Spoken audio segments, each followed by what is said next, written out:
and welcome to the Tea with C podcast. My name is Theo Madden, aka Supernaze. I'm a local sports journalist, broadcaster, content creator, disability advocate, you name it. I've got lots of different job titles in the sector that I work in.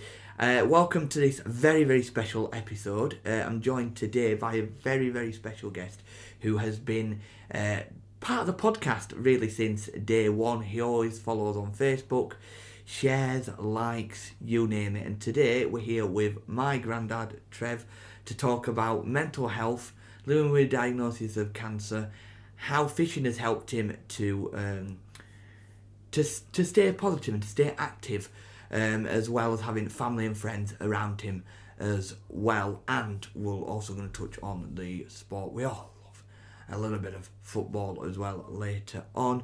And we've got another segment coming later on about any other news, but that will come towards the end of the podcast. So I do have, and this is custom, a nice brew. And we will be touching on the brew as well. And the cup that I've got, always, when I come to my nan and granddad's house, I always have this cup, except when it's in the washer. I just get given any cup, which I don't mind, to be honest. So, and that's the same when I go to my grandma and granddad's house. Always the same cup. It's just become a novelty thing, really. So let's start off. Granddad, great to have you on the podcast. Thank you very much. Yeah, I'm really looking forward to this one because you've always been, as I've said in the introduction, part of the podcast from day one, because you always follow, you always comment, you're always asking me when's the next video coming out. So yeah, it's just a pleasure to have you part of the podcast. This is why it's extra special, because it's somebody who's always following the podcast more than most people that I hear. Say, when's your podcast coming back? Right. I'm hoping that we're going to be able to help some people that have got the same problems that I have. Oh yeah. And how I try to cope. Yeah. I know what causes my problems, and I've devised different ways that I can cope, not fully, but partly, with my problems. So if you want to ask me some questions, then we can fill in with anything else after you've asked the questions. Yeah. So let's just get straight down to business. So you were diagnosed with, and it's tricky to, because it makes me a little bit emotional in certain parts, because the day you got diagnosed was the 4th of, or when you were told you might have had it was like the 4th of February 2022. Now that's a pivotal day because that's actually my mum's birthday, your daughter's birthday. So that's actually a really sort of, that's actually kind of a bit of a, and when I was in South Africa I thought about that quite a lot because I went to South Africa last year with the choir. So I thought about that when we were singing one of the pieces of music. Just tell us a little bit about you getting that diagnosis and how did it make you feel and what was going through you at the time. Well, I've always been a positive person. I've never let the thought that I've got cancer get me down, other than I'm on quite a few invasive drugs, plus injections in my stomach every 3 months. But I've still not let the diagnosis get me down. I do, you'll have to excuse me, I do get brain fog as well. This is part of the Don't worry about it. The tablets that I take. It makes me forget things. But no, I've got prostate cancer, which has spread to my neck. And they're trying to prevent the cancer in my neck getting any worse, otherwise it will paralyse me. But at the moment we're managing quite well. I've had the disease for just over 3 years, or it's been just over 3 years since the diagnosis. But I think Western Park Hospital are managing to keep it fairly well under control. I have to do what they say, and I have to do it when they say it. But the only problem I have with it is just the fatigue that I get from the medication. The hardest part about when I was told that I'd got cancer was telling my family. I couldn't tell my family on the day because it was my daughter's birthday. And the day after I had to say, well, I've been a little bit economical with the truth. And that was the really hard thing to do, to tell my family. And I think probably most people that go through this will have the same problems. It's not you yourself feeling ill or whatever, it's the people that are looking after you. And I really appreciate that. Yeah. For me, when you got diagnosed, this is one thing that I've probably never mentioned before. I just felt more shocked because you're quite an active person. You don't like to sit about and dwell on it too much. So that's one thing that I know, and I know that fishing's been a big part of your life. So just tell us a little bit about when you started fishing and when that came into your life. Well, I've been fishing ever since I was 8 years old with the crudest of tackle, a stick, some cotton and a bent pin with a worm on it. That's from me being 8 years old. And but I've always loved going fishing. I've always dreamed when I used to fish, when it was close season, I used to be dreaming about the open season starting in June, and I couldn't wait to be able to go and do a bit of fishing. As I've got older, I do a lot of match competitions, not as much now as I have done, but that's the thing that keeps me going, because I think everyone who has a problem, depression, etc., the best thing that they can do is have something to look forward to. If you don't have anything to look forward to, your depression gets worse and it can get you down. Carry on. So yeah, that's just something that that I really love about you and stuff like that. And you've always said to me that you'd rather play sport than sit down and watch it, and I've taken a lot of that influence because, as you know, I've always loved watching football, and you like watching football, but you love taking part in like fishing matches. And I'm the same now since I've started playing my Crown Green Bowls, which is something people don't know about on this podcast. I started playing it.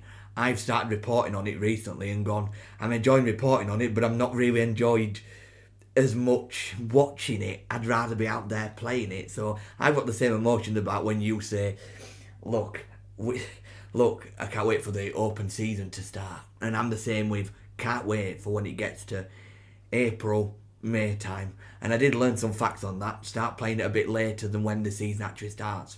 But that's another story for another time. So that's something I find quite interesting. I've got a list of questions here I've got on my iPad. So the question, so we've asked that one. So how has fishing helped you with your diagnosis and doing the things you love to do? Well, I've more or less covered it when I said that I do need, as I think everybody needs, when they get depressed, and the tablets I'm on do make me depressed if I don't do anything about it. When I get depressed, I have to have something to look forward to. And in my case, it's fishing, because I'm 80 years old and I cannot physically do anything else other than fishing. When I was younger, I used to play football a lot. Oh, yeah. In the summer, I'd be fishing. In the winter, I'd be playing football. When I stopped playing football competitively, I've not been interested in going and watching football. I just I've just stuck to fishing. I've not done anything else, just fishing. But it's the thing that gets me out to dark places. That's great, because I think always having something to do or something that's been in your life for so long, like for you it's fishing, for some people it might be doing like some sort of craft, it might be, for me it's like singing in the choir. So when I finish singing in the choir, when I'm whatever age I decide to stop doing that, that'll always be there. And it's the same with other sports that I particularly like playing as well. So like badminton I do at the moment and stuff like that, and my bowls I do. So I think that's kind of really key to that. Another sort of question is, how have your like family and friends help you to stay positive and help you through like your journey and stuff? Because I know you've got a good group of friends and you've got your family there as well. The best thing that anyone can do to help you through is not to treat you as though you're poorly, not to be sympathetic towards you, help you as much as they can, but not keep reminding you that you're ill. And that's what my family do for me. They help me, but they don't like talk down to me as though, oh, I do feel sorry for you, and I don't want that. I never would want it. Just carry on in a positive way, the best that you can. And your family is a massive part of that. Yeah, that's really key to it, and I've thought a lot about that in the last recently, and stuff like that. And there's stuff I've had situations that have happened recently, which is not something I'm going to go into, that have actually made me kind of a lot more think about stuff and made me feel a lot more emotional more than anything else. And that's kind of made me zone into my family a bit more, and kind of more the emotions of certain things with my family and certain things that have come to me through my family and stuff like that. So that's been kind of one thing, and you're right there, having your family there and not being able to like say, oh, I hope you're alright, oh yeah, and so sorry that happened to you, and keep bringing it down on you, know that it's happened, but then be there as a support and be there as a network. That's really, really great. So you touched on there that you like watching football, but you're not like as massive on it as much as fishing. That's it, yeah. I do watch videos of fishing, the people that can do it a lot better than me, see if I can pick up any little tips and that. But that in itself takes me out of maybe my dark place. If I watch a video on fishing, some of the people that really can do it. But it's just life, and you have to get on with it. You have to be as, well, in my opinion, you have to be as positive as you possibly can be. And everyone that's round you needs to also be positive. Yeah, and I think the family, or us as a family, have kind of done that. We've kind of just not really said it, and like I've alluded to a few minutes ago, we've not let this kind of get to us in a way that's kind of like, oh, we're sorry for you, oh, we feel like this, we should do all the most for you. And I think if it did get critical, then that's when they step in and be a little bit more careful on the trivia. But I think it's something that you've handled very, very well, and I'm very, very sort of proud of you for the way you've handled it, and continue to do what you love, because you said something at Christmas which was, oh, I'm gonna a little bit kind of only goes local and just not goes far, which you've done that with fishing and stuff. But you won a match a couple of weeks ago. What was that like, winning a match? What's it like when you win one? Well, I thought I was very lucky to do it, but I did the right thing at the right time, and it just worked out for me. I do know quite a bit about fishing, because, as I say, I've been fishing for probably 72 years, and I do pick little tricks up that a lot of other people are still learning. But fishing is very good for the mental and physical health. The day when I won the match, I had a gentleman fishing at my right hand side, and he was 92 years old. Oh wow. Yeah, and that his words were, fishing keeps me going. Do you think you'll still be going at 92? Me, no. I've got too many illnesses. As well as my cancer, I've also got pulmonary fibrosis, which also is terminal. So I won't be going all that long. But I've enjoyed my life. Yep. I've a lovely family, and I've really enjoyed my life. That's all you can do. Yep, that's best thing you can do. And I think I was a little bit. I think this was a bit stupid of me. I said to myself when I was in Ellenborough, because there was this Leeds fan, because as people know, I'm a massive Leeds fan.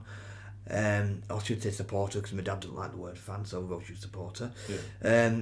And he lived to about 90 something, into his 90s, or he was one of the oldest Leeds supporters going, and he had dementia, and he could still remember the words to march on together. And these two ladies who were seeing the calf used to take him to, you sit next to him and stuff. And I said randomly, I wouldn't mind living to 100. And I'm thinking, that's a little bit kind of random, because you never know what life's going to throw at you and stuff like that. So you've got to just kind of continue with that one. But to be, and this is another sort of question in a sense. I've always been, or is it just me saying this, that I've always had like aims and dreams for my grandparents, and for me, my life of my grandparents. So I also wanted you to live till I was 18. Then I want you to live until I was 21. So you've done that, and hopefully, if I do get married, and hopefully by the next one was by the time I graduate, you still to be, which is this summer. But I'm just thankful that you're here, and you've turned to 80, and that's a great age to get to. How do you feel about that? Well, it's a great age to get to, and as I've just said, I've enjoyed my life. I've got a brilliant family around me, and excuse me, I was asked at one of my physio sessions if I got the choice of who would I swap lives with. My answer to that was I wouldn't swap anyone. I've had a good life, enjoyed it, it has its ups and its downs, but I wouldn't swap my life with anyone. That's a great attitude. That's a great sort of that's a great outlook to have, because it will make you feel that you've completed a lot of stuff and you've done a lot, because you always talk to me about what you used to do as like a job, because you were a bus driver. You were coach driver. Oh, coach driver.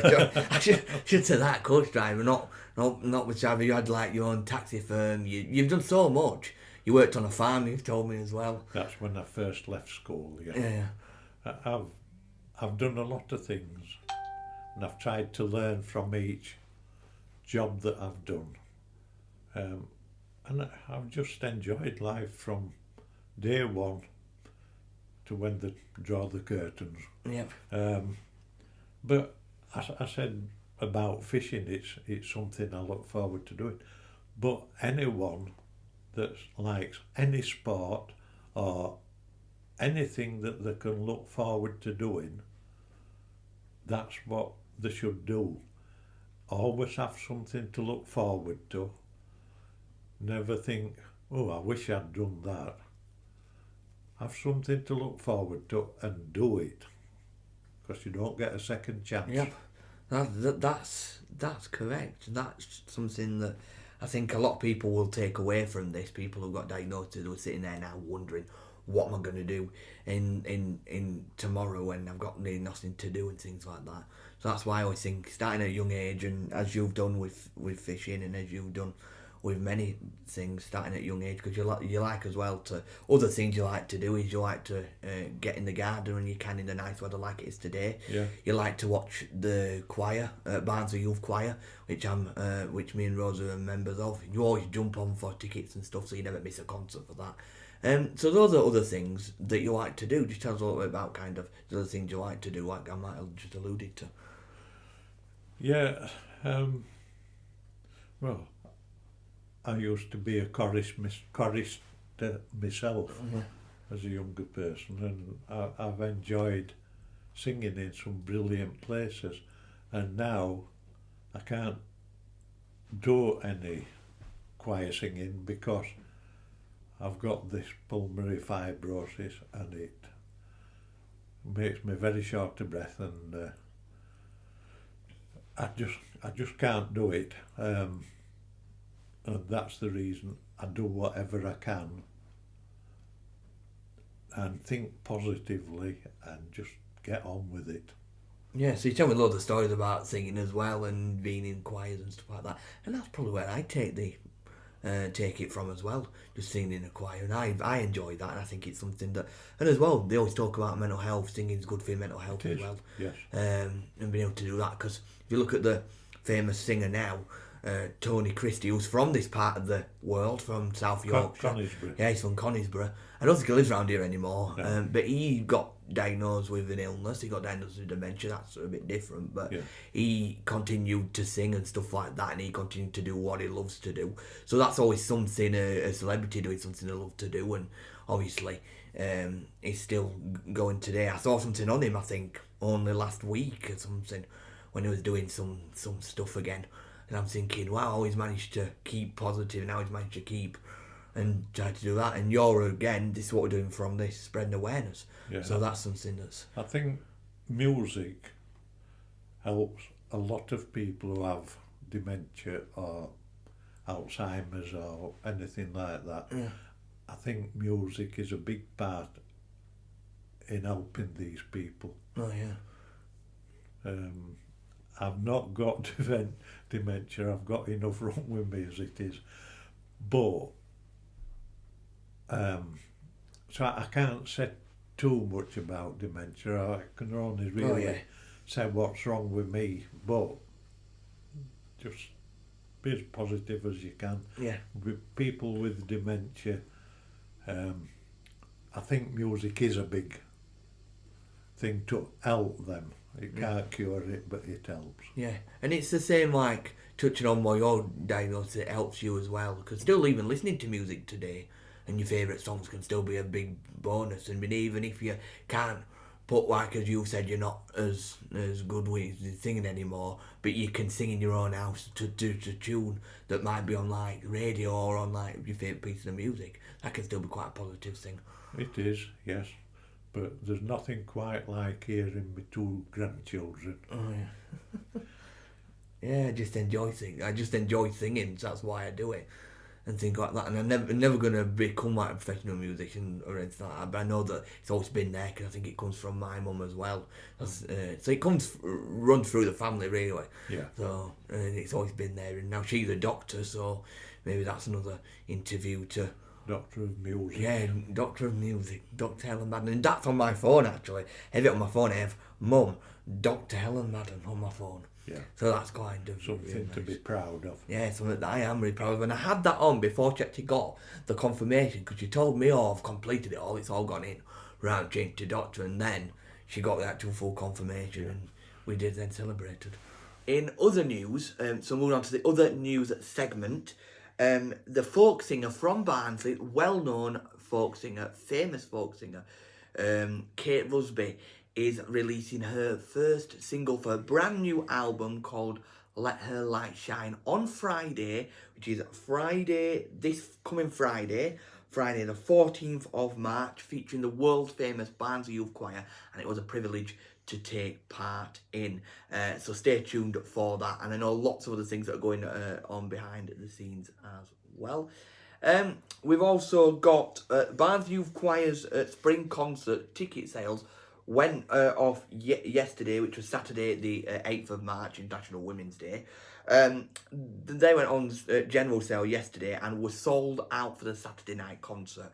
And there's still, I don't know about the Friday night concert for the senior choir and intermediate choir, but I know that the senior choir and intermediate choir concert for Saturday is now all sold out. But there's still a low availability of tickets for the junior choir concert in the morning, and then the children's choir concerts in the afternoon on Saturday. So there's still tickets available from them, and I would definitely highly recommend going to watch any of them, because they are a treat and they are something pretty special, with a great array of music and run by some fantastic people with some brilliant young people involved. Also, this year, the Jolly Boys Brewery, which were originally founded in Barnsley, have celebrated 10 years of brewing and have moved their brewery and have a new tap room in Wakefield at the Wakefield Exchange. So that's very exciting. We'll definitely be heading down there soon and getting a few interviews with the Jolly Boys. Last but not last thing, we've also got two last things. We've got the country group, which is Remember Monday, going to be representing the UK at Eurovision this year. So check them out. They're representing the UK at Eurovision. And as we speak, in just under half an hour, Leeds United take on Portsmouth in a 12 o'clock kickoff. That's all some news that interests me and stuff that's going to be that I'd like to share with you all as well. So, Grandad, thank you so much for being on the podcast this week. We'll certainly be interviewing you again at some point in the future, but thank you. You're quite welcome. I just hope that the things that I've said with my problems help someone else. It may help them to look at things in a different light. I just hope it does help. Yep. Right, thank you. Yep.